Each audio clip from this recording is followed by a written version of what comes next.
A warm welcome to you on the Gavel. I'm Linda Akibi. President Buhari sent a letter to the National Assembly during the week requesting a review of the 2022 Appropriation Act, which the federal legislature passed in December 2021. In the review of the budget, the president wants the National Assembly to remove all capital projects that were replicated in the 2022 Appropriation Act. He also requests that Parliament reinstate 4 capital projects totaling 1.4 billion naira in the executive proposal for the Federal Ministry of Water Resources and 22.0 billion naira cuts from the provision for the sinking fund to retire mature loans needed to meet government obligations under already issued bonds. Also noteworthy in the letter is that the president is also requesting that an additional provision for 2.557 trillion naira be appropriated by the National Assembly to fund petrol subsidy in the 2022 budget framework. Let's take a look.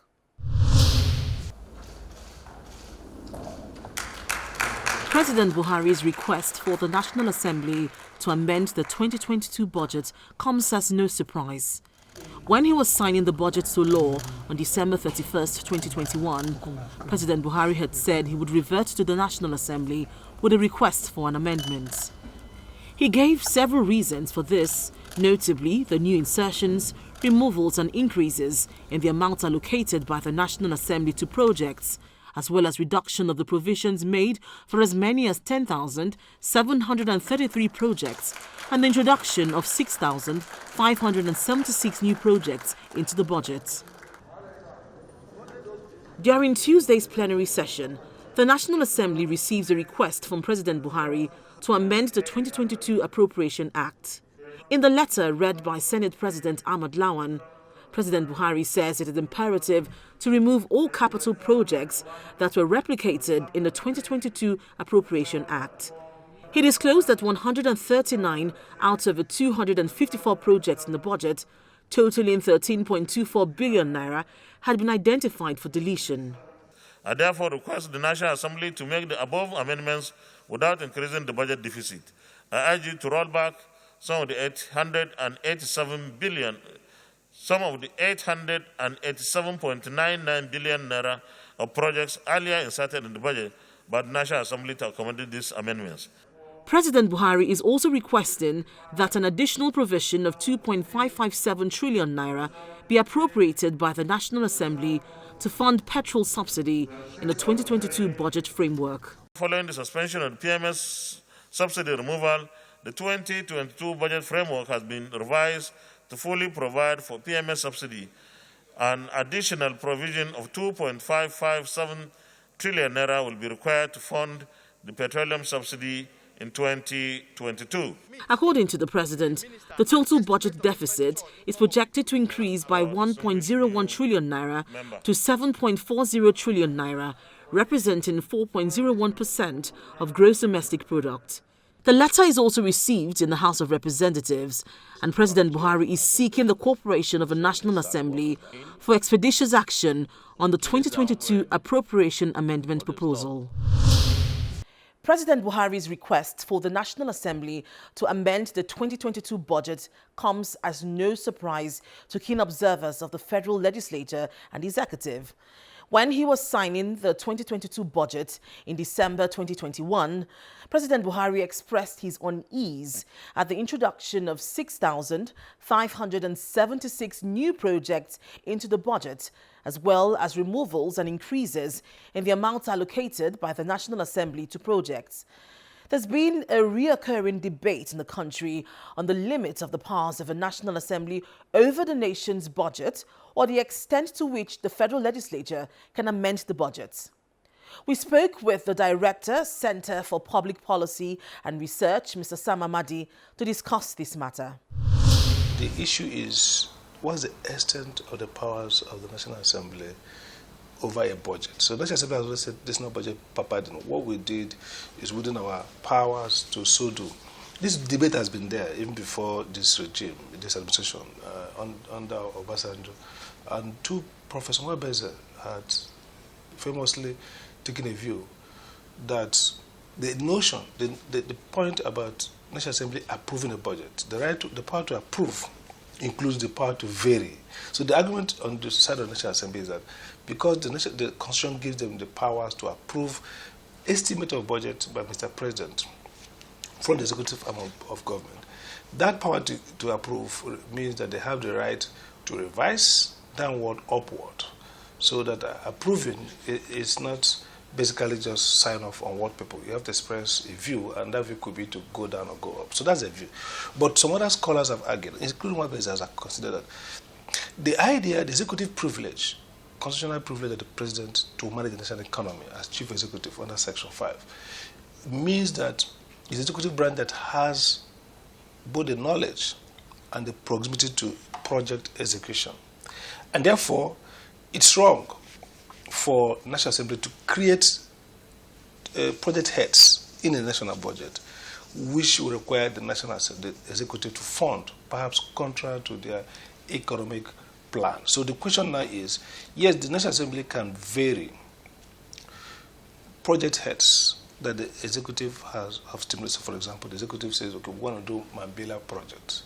So put it into two ways. The legal argument, the National Assembly might find some justification to say, if I have the right to approve the national budget, then I maybe have the right to vary.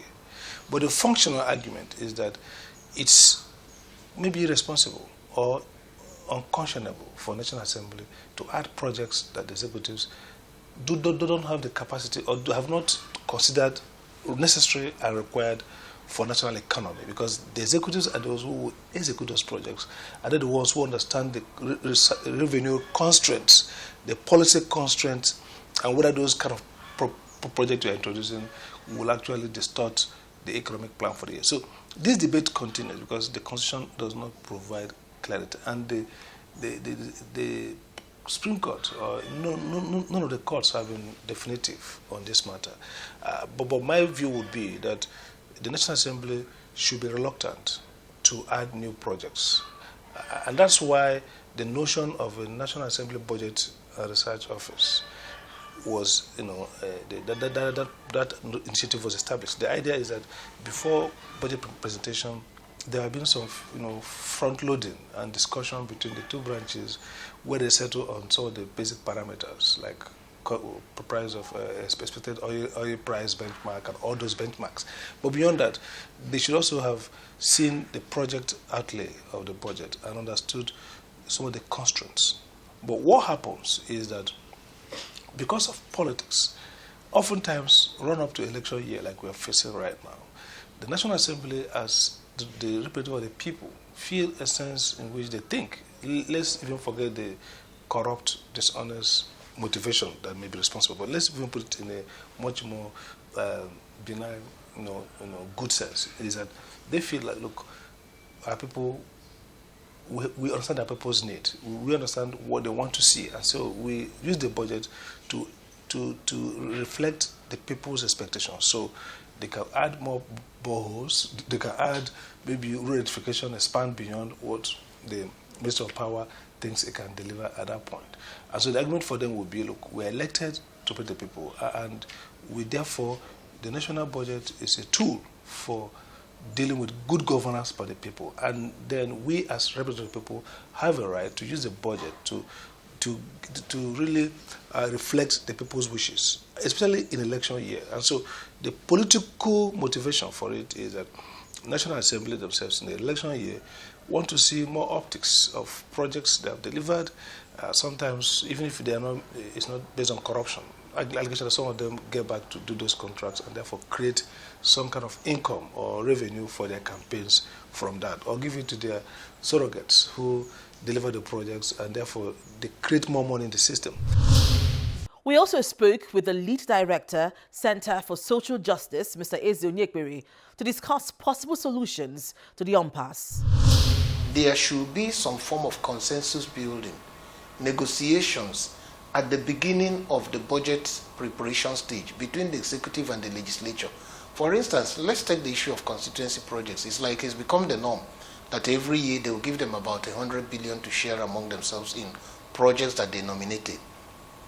So what the president is complaining about appears to even be beyond the constituency projects. My expectation is that even if it's a constituency project and you are nominating it from your constituency, if it's a project in the Ministry of Education, you go to the Ministry of Education at the time they are preparing the medium-term sector strategies, because at the time of the medium-term sector strategies, they are reviewing previous budgets, looking at high-level national policies, looking at the sustainable development goals, and now questioning existing projects to even see whether they can fit into the template. So it is at that time that you bring your new projects for your constituency to say, this is what I want in my constituency, Minister of Education or Minister of Health. A Minister of Education or Health should be at liberty to tell you, yes, it fits into the policy trajectory of the medium term, or sir, this particular project does not fit into the policy trajectory. But your 100 million is still yours to nominate another project. If you want it in the same ministry, they give you a list of projects that fits into that trajectory.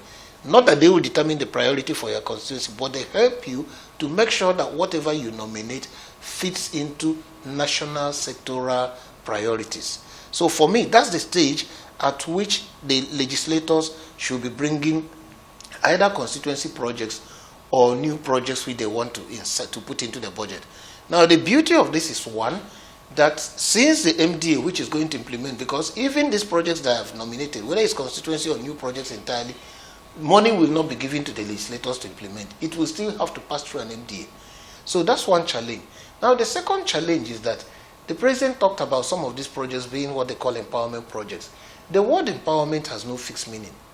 It is a loose word that can only make a meaning within a context. It must be contextualized, because my study of the budget over the years is like the word empowerment, capacity building.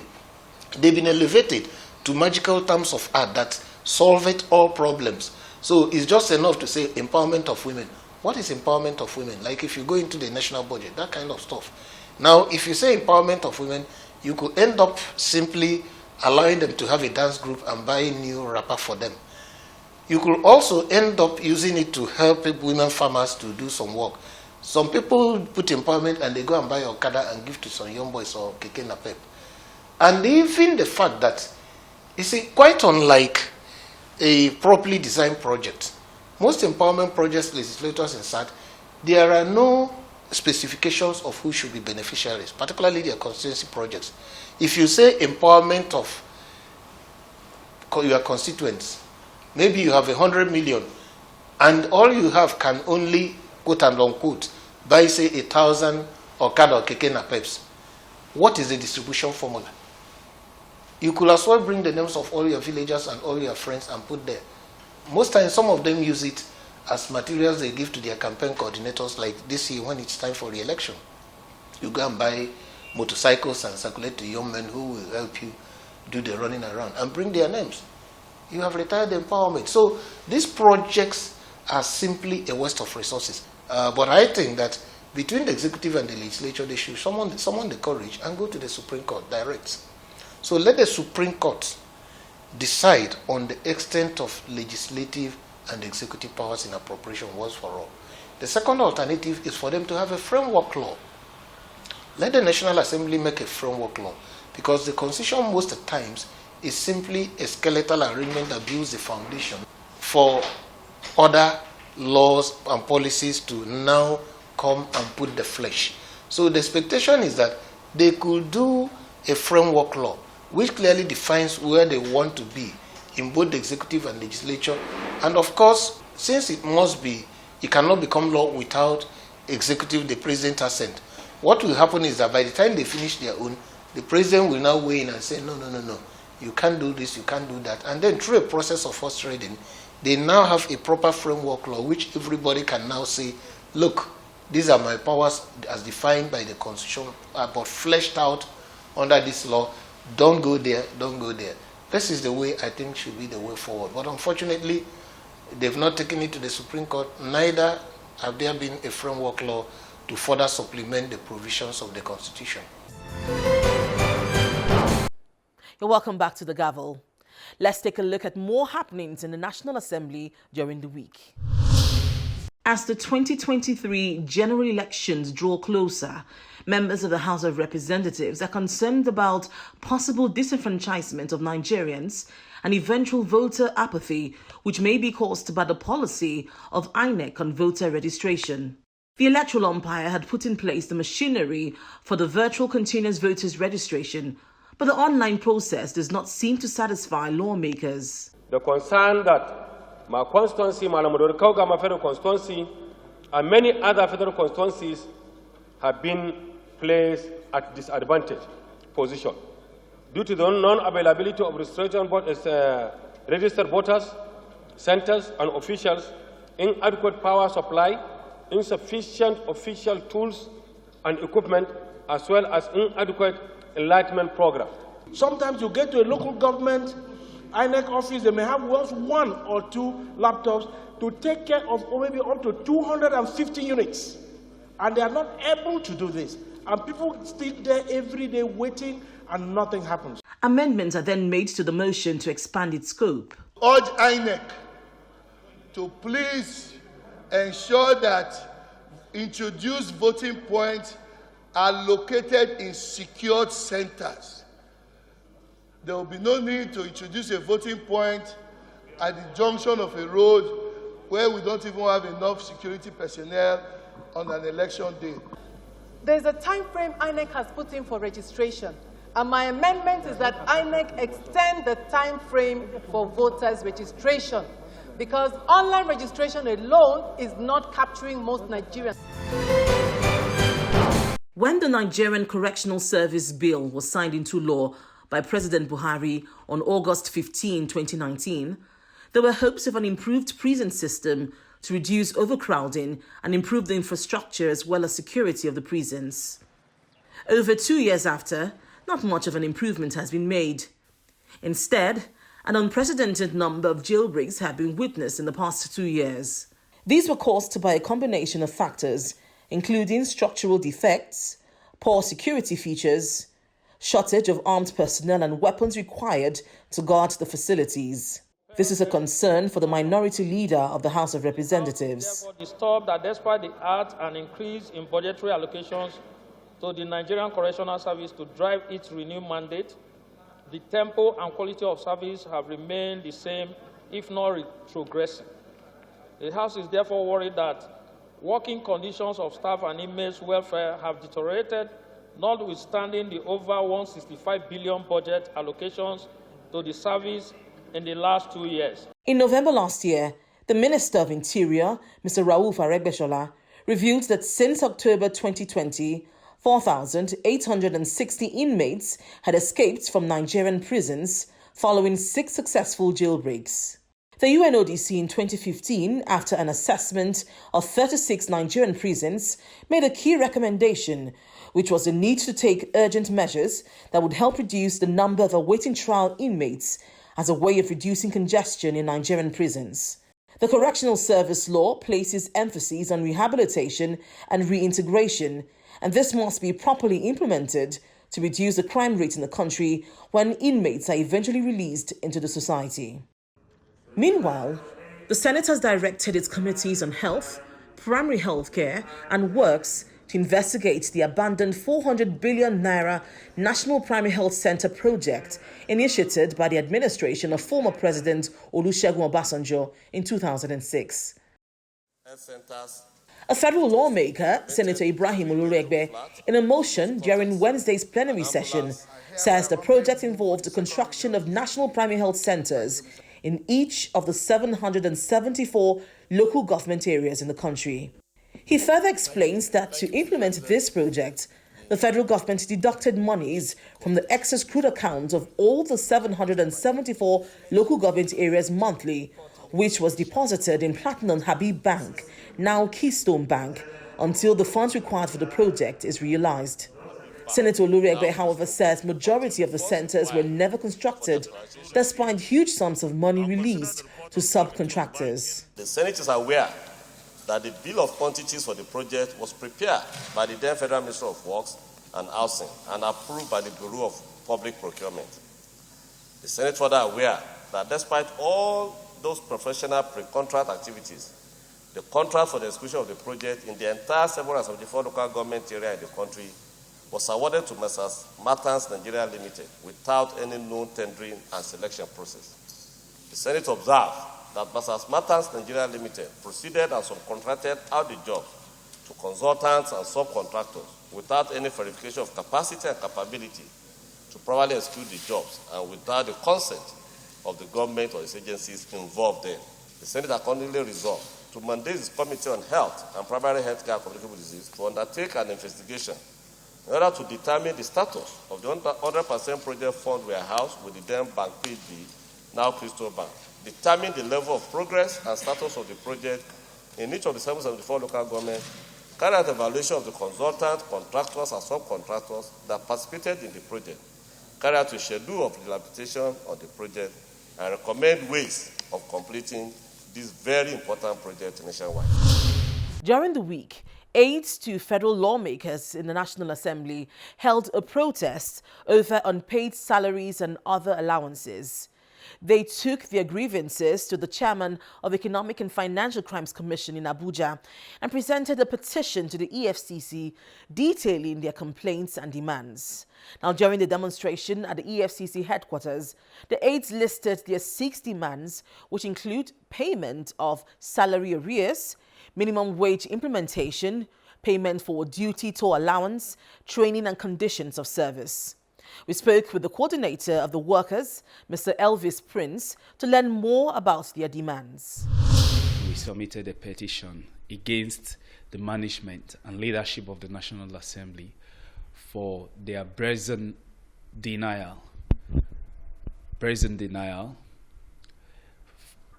over the non-payment of our various, statutory entitlements due legislative aids. Part of these entitlements range from arrears of salaries of 2019, and that's about 6 months. It used to be 6 to 7 months. In January, they paid 1 month. And also the arrears of minimum wage of 21 months. Now, this arrears of minimum wage was 24 months as at January 2022. And management, upon the provision of a 25 billion naira environment by Mr. President for the management of National Assembly to clear the backlog of these allowances, management decided to pay legislative aids only 4 months. That is why we feel, since these people are, looking down on the law, they feel they are acting above the law. It is time for anti-graft agencies to come and ask questions about what happened to all the monies that were provided for, the monies that were appropriated in law and released. Aside from this, we need the EFCC and the ICPC to ask management what happened to the monies that were appropriated and released in 2019. What happened to the 25 billion the president released to National Assembly to clear these allowances that they used in doing something else? That's the misappropriation. Legislative aid had been own arrears or various entitlements ranging up to about 6 billion naira. The last environment the National Assembly got was actually 25 billion, out of which just 5 billion naira was released. And the clerks of the National Assembly, in collaboration with the other members of the management, sat and agreed that, okay, since we've not been able to get everything we want to pay them, let's judiciously use what exactly is on ground now to pay part of what we owe. And out of that 5 billion naira, 2.7 billion was given to legislative aids, while the other 2.3 billion was being used to offset outstanding arrears of staff of the National Assembly and the National Assembly Service Commission. And that makes 5 billion. The other 20 billion naira, if you recall, that environment was 25 billion naira, which is supposed to be, which is for the payment of minimum wage arrears and liabilities. The other 20 billion is still domiciled in the central bank. Of course, you know, central bank will not release money meant for liability to the National Assembly. So it's only 5 billion naira that is really that. That's why I still recall that I'm still saying that these aides are not informed. Now, this is where we call it a day on this week's edition of The Gavel. If you have any views on any of the issues discussed, please email us on thegavel@channelstv.com. Thank you for staying with us and see you again next week.